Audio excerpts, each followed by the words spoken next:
Bonjour, je m'appelle Alain Legardez, je suis enseignant-chercheur en sciences d'éducation à l'École supérieure de pédagogie d'Aix-Marseille, l'Université d'Aix-Marseille, AMU, et chercheur, laboratoire, apprentissage, didactique, évaluation, formation, et président du réseau universitaire pour la formation et l'éducation à un développement durable.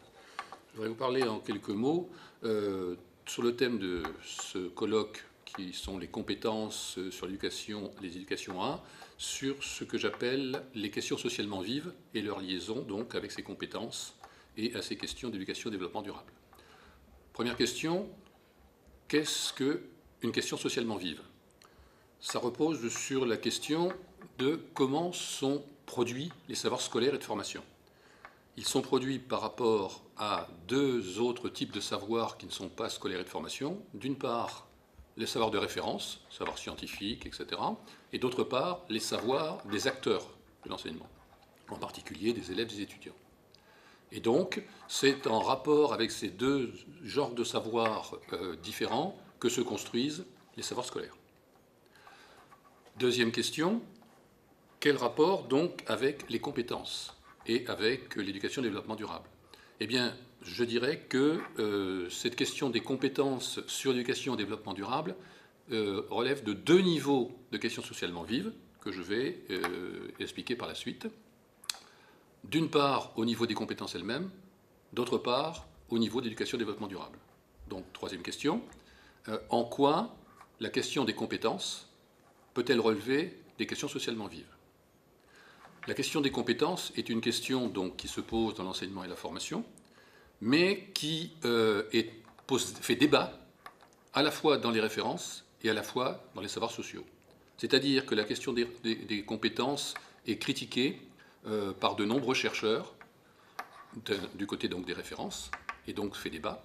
Et de l'autre côté, parmi les enseignants, les formateurs, etc., cette question des compétences est fortement critiquée aussi et fait fortement débat, car pour beaucoup, elle relève ou elle intégrerait, elle ferait intervenir dans l'éducation et la formation beaucoup de valeurs de l'entreprise.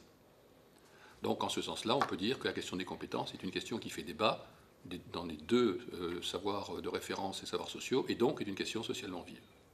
Troisième question, en quoi peut-on dire que les questions d'éducation et de développement durable, ou questions qui sont liées à l'éducation et au développement durable, sont des questions socialement vives?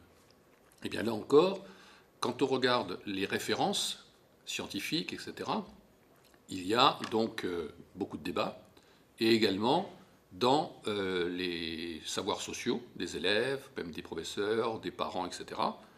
D'où deux exemples que je vais prendre.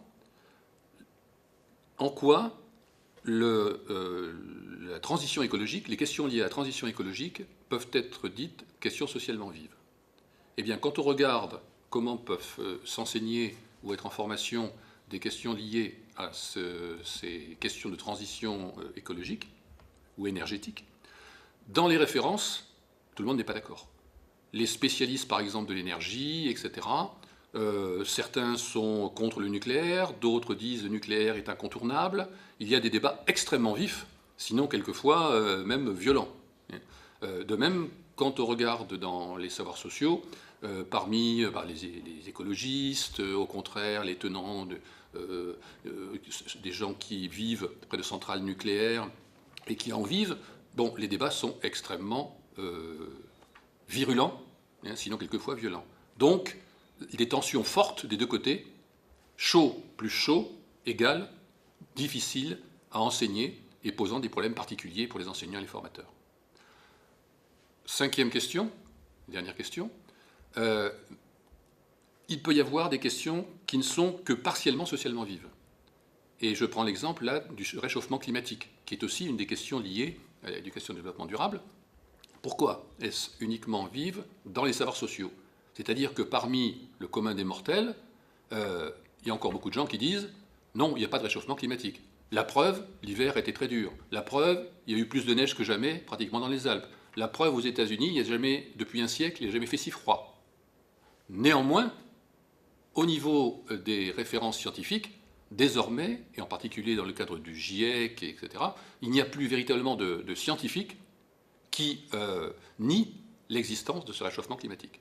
Donc, nous avons là une question socialement vive, mais qui n'est que vive au niveau des savoirs sociaux, et donc qui pose des difficultés pour les enseignants, mais moins que si c'était doublement socialement vive. Voilà. Et pour terminer, je voudrais dire que je représente également, je suis président du réseau universitaire pour la formation, éducation au développement durable, et donc il y a un site du Réunifed, et qu'on peut s'y reporter pour savoir ce que propose comme information, formation, etc. ce réseau. Merci.